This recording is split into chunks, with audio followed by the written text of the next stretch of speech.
Welcome back. Thanks for staying tuned with us. This is our first conversation for this morning, and this one is all about the La Ruta Maya Belize River Challenge, the upcoming event, and the discussions surrounding the proposed change in the route, specifically the fourth leg. There have been conversations about moving it from inside Belize City to the exterior, specifically the Harova Creek Bridge, more specifically near the Grand Resort.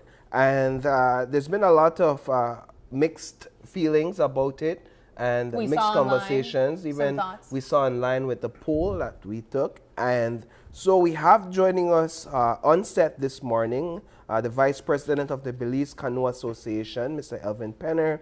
And he is joined on set by a member of the Black Orchid Resort team, Mr. Carlos Linares, who's been participating in the challenge for the past 13 years. And then we have joining us virtually co-founder of the La Ruta Maya Belize River Challenge, Mr. Luis Garcia. And he'll join us on screen as soon as they get him into the conversation. But gentlemen, good morning. Good morning. Good morning. It's a pleasure having both of you on set. It's a great pleasure to be here. Now, the day we learned of, personally here at the studio and at this company, the day we learned about the proposed change was when we reached out to one of the committee members to get an understanding of what this year's race would be like.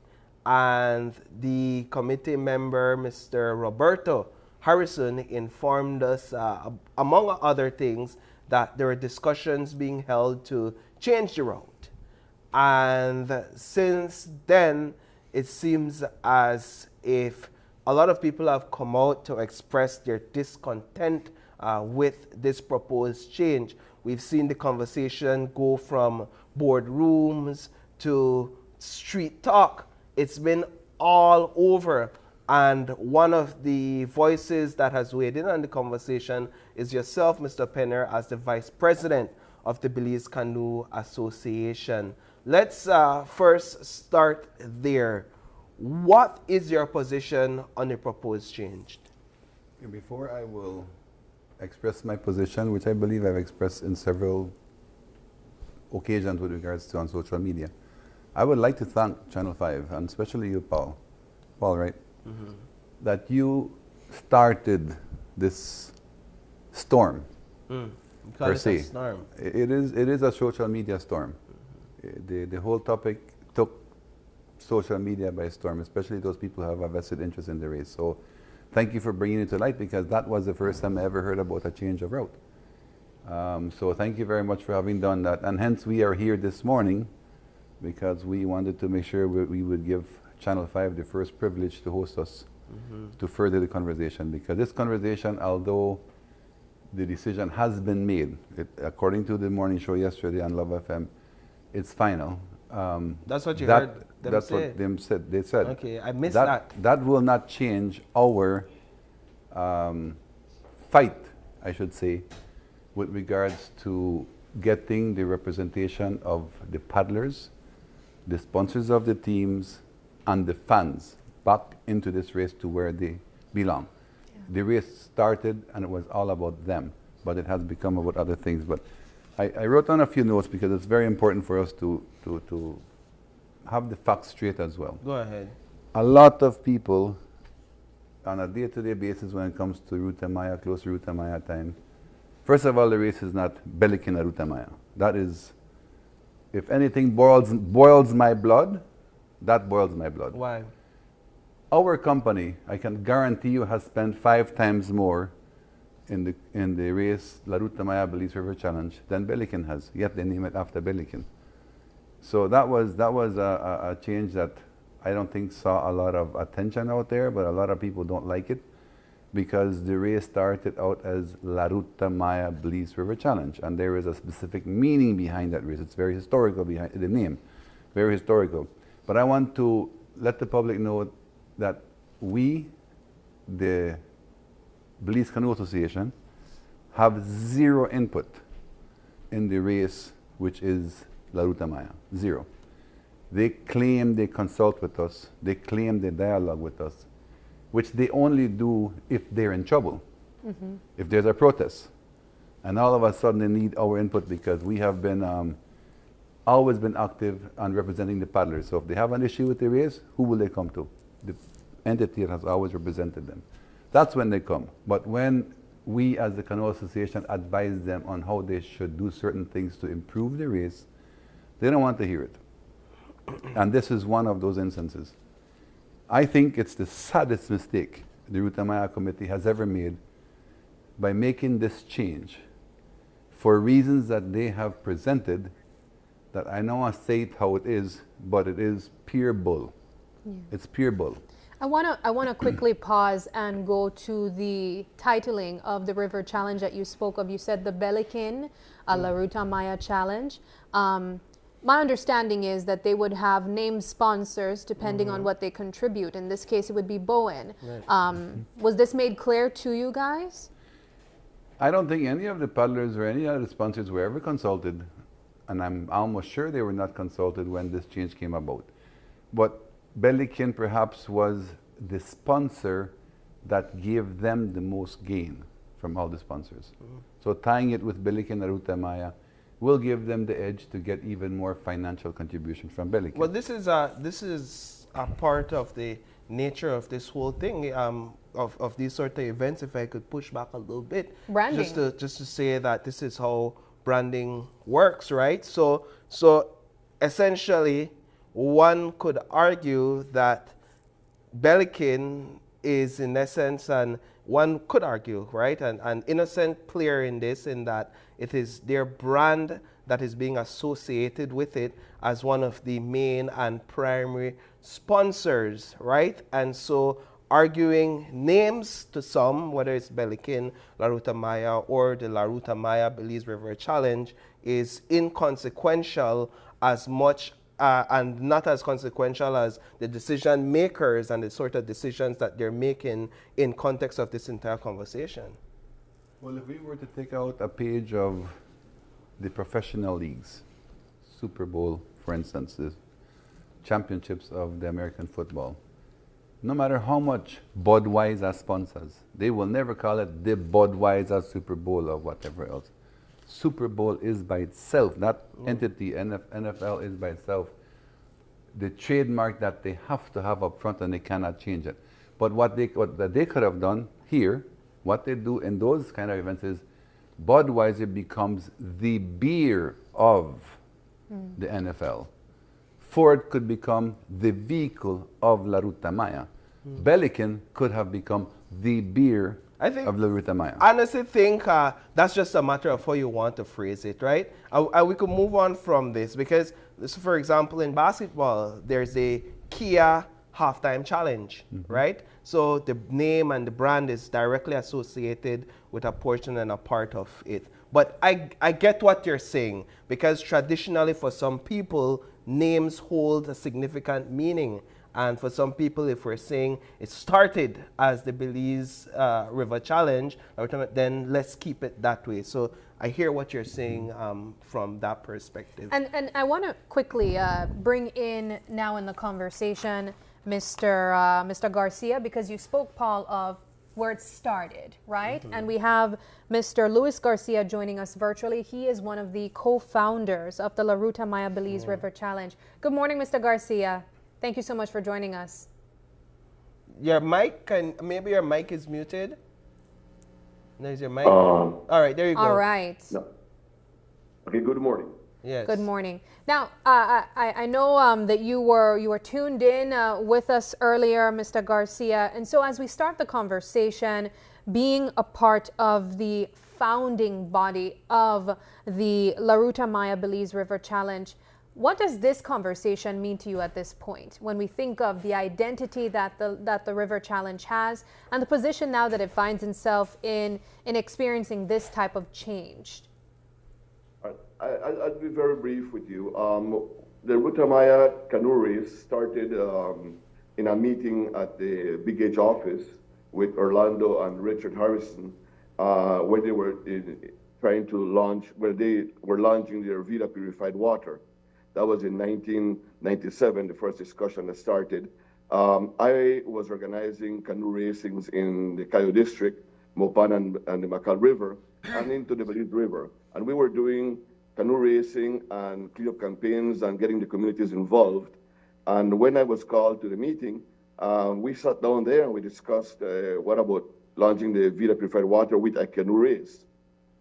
Richard said, I'd like to finish the race in Belize City. And I said, and he offered to expand our races to become a bigger race with their brand. And I said, well, that sounds wonderful, let's do it. And then I said, but there is a component of our activities that I would like to bring into the Ruta Maya. Well, at that time, it wasn't even the name Ruta Maya.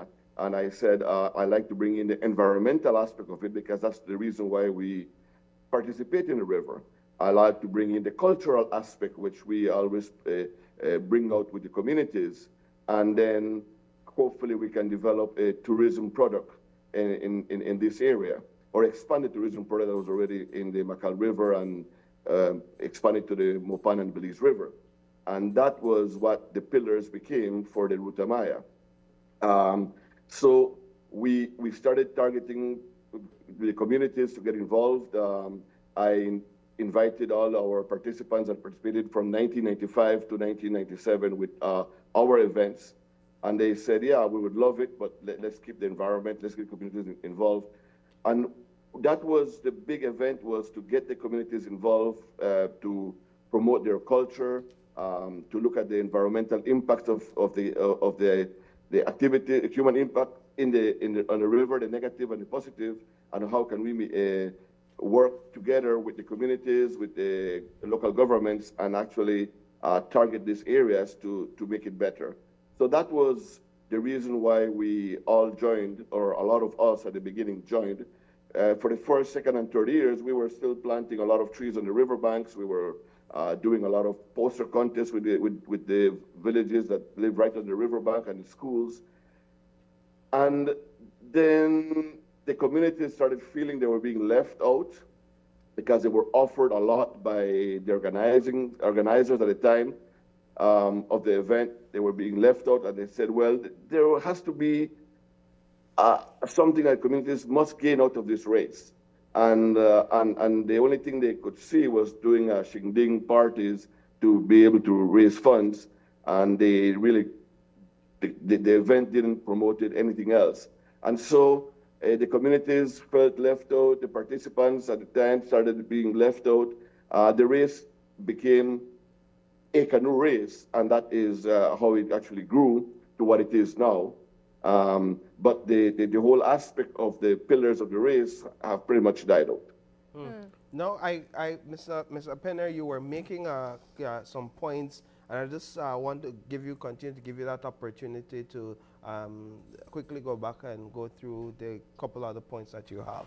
Yes, one point I always make is, like I said before I started off, by saying that the Belize Canoe Association, although we're the official body, officially recognized internationally, affiliated internationally, to represent water sports, canoeing, kayaking, paddleboarding, we have nothing to do with the Ruta Maya, except our role is always and has always been to defend the paddlers, to look at the paddlers' interests, because we actually have a democratic election for our membership, for our executive members. We have members who paddle our races who become members that can vote in these elections. So we owe that to our members. And we have all intentions at our next race, which is this coming Saturday. I hope you guys can be there from Pearl Boom to Belize City, and we will finish it at Belcan Bridge. It's not going to be finishing anywhere else. To come and witness that very exciting race, which is the most exciting race prior to La Ruta Maya. But we intend to go to our membership after that race and get a feedback from them. Probably even do a voting per se. How do you feel about this? And we will address other points. We intend to address other points that have been brought up because of this outcry now. The paddlers are finally speaking. The paddlers are finally hearing, letting their voice hear, not because they necessarily have a hope that the Ruta Maya committee will change anything based on what they say, but they're sick and tired of being taken advantage of being abused, and not getting the credit. So I want to distance the Belize Canoe Association again from La Ruta Maya committee and the organization that runs the committee, because we do not have a grain of rice in this rice and beans, except the paddlers that we are not just gladly to represent, we are obligated to represent our paddlers because they elect us every year to serve as their executive. Speaking of paddlers, we have Mr. Linares on set with us. Mr. Linares, what has been your position on this proposed change, and as somebody that has participated in the challenge for the past 13 years? Well, it's very disappointed, you know, that, or like the paddlers are being ignored. Like for many years, like they've been changing several things, and like I think this is the only year that the paddlers and everyone are standing up, you know, and voicing their opinions and stuff. But like I said, it's very disappointed that they're just ignoring us, you know, and just like doing their own decisions. Like we don't have any voice, and it's us paddlers that make this race happen, you know. Like without us, there wouldn't be any Ruta Maya. Help me understand this, Mr. Linares, from the paddler's perspective, because on the surface, we hear that the route is being essentially cut short from Belize City to the point that we mentioned by Grand Resort. For me, I understand that to be shorter, which I would think is less challenging, is easier on you guys. I think where it would get perhaps more frustrating is perhaps from the viewer's experience and maybe vending. But for you as a paddler, why was this something that you guys did not accept? Okay, like for example, the record for La Ruta Maya, Belize Bank holds it, right? So like if they're changing it, then we won't be able to try to break that record, you know, so that automatically that dies there, you know, everything else change. And like nobody, like us the paddler, we find it more difficult paddling in through the channel. Okay. But that's where all the excitement is. Like for example, last year you saw us, my team, and Guavalim battling, and you know, that's where everything changed, you know. And then that's where all the excitement is, because everyone, like especially the fans, you know, like they're waiting to see who comes out first, you know. And so I mean, they're taking away all the fun. What about safety concerns? Are there any safety concerns where the estuary is concerned, where the river meets the sea? Okay, yeah. So, well, for me, it's safer to paddle to Belize City than finishing it there, because, like, especially when they have high tide or low tide, like, there's a lot of current there, backwater, you know, and for me, it's not safe. It's safer paddling all the way to Belize City than ending it there. I want to bring back Mr. Garcia into the conversation. You mentioned at the end of your comments that a lot of the foundational aspects have died. Are you aware if certain environmental aspects are still alive? We know that back in the days, for example, there are a lot of environmental clubs that took the lead in promoting the sort of environmental initiatives that the race pushed. And are you aware if that is still ongoing? Well, unfortunately, no. A lot of environmental groups from universities, from high schools, have always pushed themselves to be out there, and some of them have been doing it independently, not even with a sanction or even with a thumbs up from the race itself. I understand that for this year they have hired a private company to do the cleanup campaign of the camps and the route system. Now I think that should have been kept, or supporting the environmental groups, especially the youth environmental groups, the scouts, the universities, the schools, and I understand as of last week that it was given as a contract to a company. So again, it removes that community aspect, it removes that participating aspect. It really is removing the history, culture, environment, and the want to support of the communities into a corporate event, which is what it has happened. So, I mean, we're angry about it, but if the race has turned into a corporate event, there's not much we can do, but it will actually lie on the hands of the paddlers who participate in the event and the team sponsors. Mr. Penner, what would you say will happen if, well, not if, when construction actually begins on the Belcan Bridge, which is scheduled to begin in short order? The race won't be able to end in that area anymore.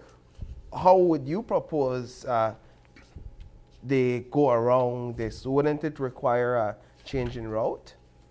It could require a minor change in route. It happened before when the city center was under construction, where they finished right before or at the swing bridge by Batamdala. Not as convenient as the city center, but that is only a couple hundred yards, if maybe a quarter of a mile longer, which doesn't affect the funds that come out as much as moving it all the way out to the Grand Resort. But there are other places. Look at Chatamal Bridge. You have Universal parking lot. You have West Truck parking lot. They have all been a part of this race in the past.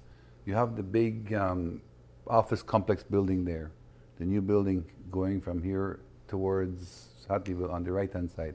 Then you have some big parking area there that I believe is supposed to have been and probably still supposed to be designated as the National Bus Terminal or something. There is, I would want to safely say, 10 times more space, open space, at the Chatamal Bridge and the surrounding areas than there is at the Grand Resort. We just passed there just to see a little bit in person on what's happening there. It is technically impossible for half of the fans to be able to stand along that river edge and enjoy the race. Coming out of the water will be difficult. The current there will be difficult. The traffic on the Haulover Bridge, how can you stop that? It's going to be difficult. If you close off something like Chatamal Bridge or Belcan Bridge, then you have the whole surrounding area there that is very safe. So them using security measures as a reason to change it, that is baloney. We could go with the part of the construction. Right. But why? Which is one of the explanations that was the explanation after the paddlers started making noise, because they didn't buy the safety issue. Because it's way more hazardous to finish it at the Grand Resort than it could ever be finishing at City Center. When they came up with the idea, or they said, okay, it's too open. Why it's too open? Because you cannot charge persons from coming in. So you don't have control. So the reasons for them changing it there, to me, and to most of the paddlers, seems to be purely a money thing. So obviously money is now more important than the paddlers, the sponsors, and the fans, which I'm not trying to say they're not supposed to raise funds. It takes funds to pull off a race of that magnitude, a lot of funds.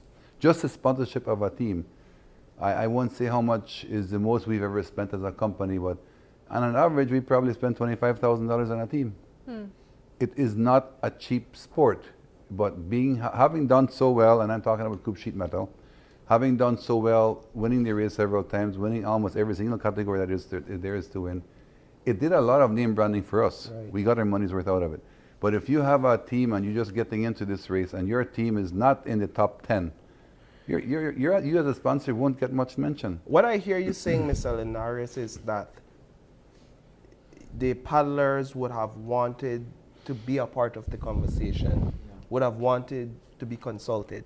Yes, like I said, I mean, we're the reason why La Ruta Maya happens, right? Like, without us, there wouldn't be any race. So, I mean, like, you're leaving us out of this and just, like, doing their own decision, you know? Like, deciding what's, I think, best for them, rather than focusing on the paddlers.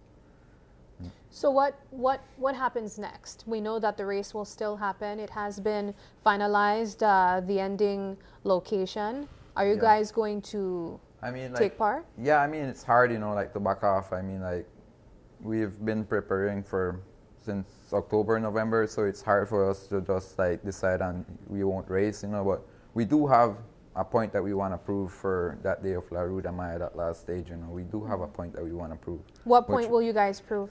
Well, you're not going to reveal. We're not going to reveal. It sounds like you have a secret per se, but we need to go back to our membership to see what they would suggest for us to do. Because like I said, we have somebody to answer to.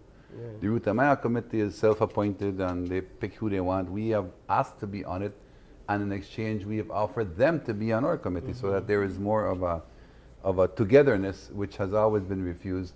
We have offered them to sanction their race, which would make it much safer as well, which they have refused. So we will check with our paddlers, we will check with our membership, and if the membership would like to make a statement, there is many ways you can make a statement. Like Mr. Linares rightfully said, at this point in time, and I think that was a strategy. It was a strategy to talk about this very late, because at this point in time, teams started to look for sponsorship in October, November. They started training in November, December. Now we're 2 weeks away from the race. Our company has spent the majority of the funds we had budgeted for this race already. It's only the actual race now left. So we don't have the option of backing out. Yeah. And neither have the paddlers, because they have given their sponsors the commitment, we're going to do the best we can for you. So all this to me was strategic, to just push something down the throat of the paddlers and the sponsors and the fans. And no matter what you do, you can't change it. And if you like the race, you'll still show up. Well, believe me, I don't think they'll have half the amount of fans at the Grand Resort that they normally have here at the city center. Mr. Garcia, what would you say is necessary to be implemented to keep the heart of the race as originally intended, but also ensure that the financial and the marketing demands of today's time is met? Was those sort of things considered in the initial planning phase? I mean, it's so many years ago. Yes, we looked at that, but the focus was mainly for the sponsorship involvement, which is correct, and then also, but the community involvement. How can communities benefit out of the event itself? How can we go back to it is to bring back the communities to depict the history and the culture of the river, to bring that up, to discuss how important the Belize River is and has been, is and will be for the country of Belize. And I think by understanding that importance, people will put more effort in protecting and taking care of our waterways. Okay.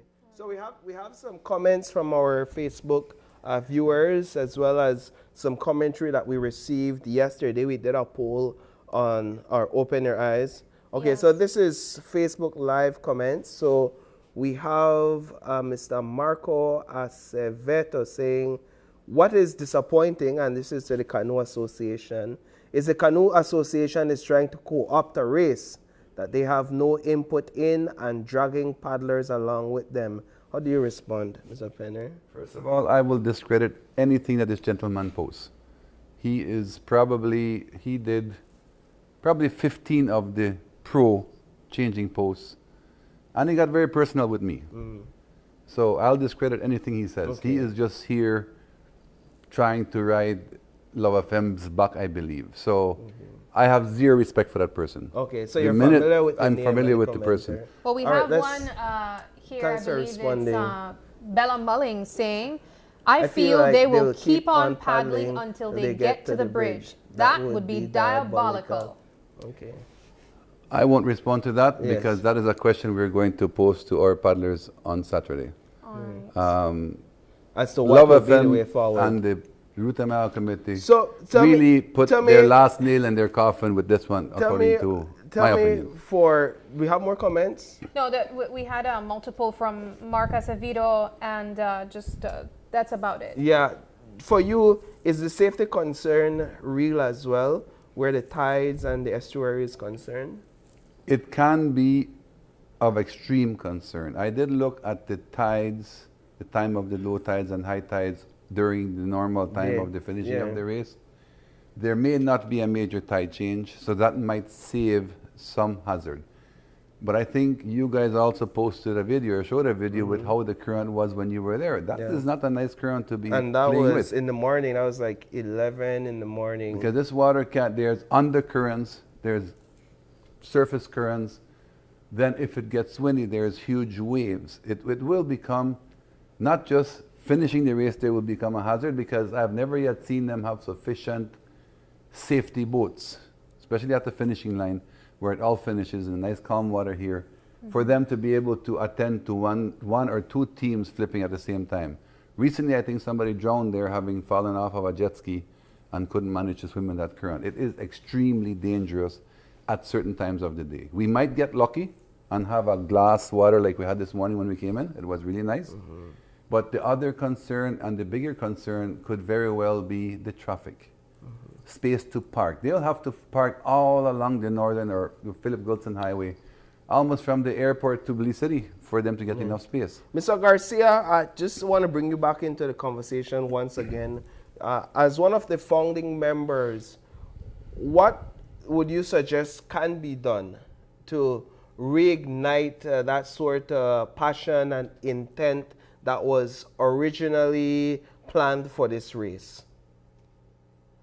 Well, we need to pretty much go back and start doing and getting the research done on or dusting out the books that we have on the history, culture, environment of the river, bringing it up on the coverage of the race, and then after depicting the environmental impacts, to look at which groups would be willing to target those areas, which groups would be willing to part join. I mean, the Ruta Maya was very essential in bringing the River Keepers program to light to Belize.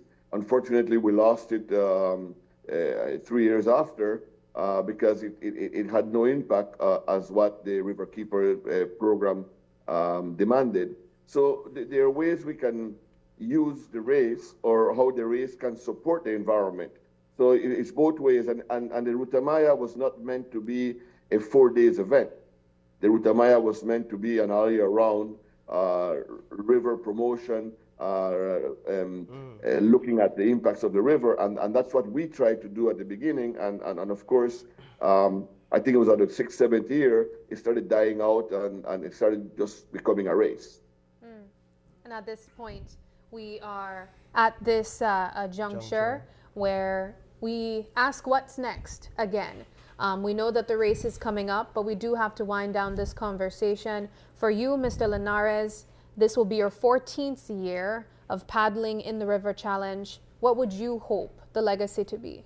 Well, I just hope, you know, like the next time, like if they're gonna do a decision like this, like they should like prepare like ahead of time and don't do like a last minute decision. Like I've raced internationally and like in Texas Water Safari, Michigan, and like they like right after the race is over, like you start to prepare yourself like to make it better for the next year, you know. And they include the paddlers, you know. They focus a lot on the paddlers. Like they just don't do like their own decision, you know. Yeah. All right, well, gentlemen, we are out of time. We hope that we were able to, one, provide our viewers with a better understanding of the reaction from different sides concerning the route change, also understanding why the route changed in general, and of course what they can expect come that day for that particular ending point. We wish you guys all the best. Thank you very much. If I could say one more thing, or probably we're off already, but no, go ahead. The safety is a great concern, but there is a lot of other ways that they could change certain things by listening to the paddlers to make the race be what it used to be. We no longer have a lot of young persons joining the race. Right. They're not encouraged to jump in because it's not about them anymore. So we're struggling to get female paddlers to represent Belize internationally. We're struggling to get junior paddlers to get Belize internationally. So there's many ways they could interact with the paddlers and the sponsors, but their thing has always just been their own entity and those who support them the most. The sponsors of the actual teams that spend big money in the teams, they are now being encouraged to sponsor the broadcast. Instead of spending the $25,000 or $15,000 in the team, okay, give us $5,000 for the broadcast and your name will ring over that weekend. That's $5,000 or a whole sponsorship they took away from a team. If you look at PAC, Niche, Belize Bank, Scotia Bank, Atlantic Bank, Pine Lumber, Biggest Juice, all of these have come out of the sponsorship of the race and the teams. They used to be the ones that had the best teams.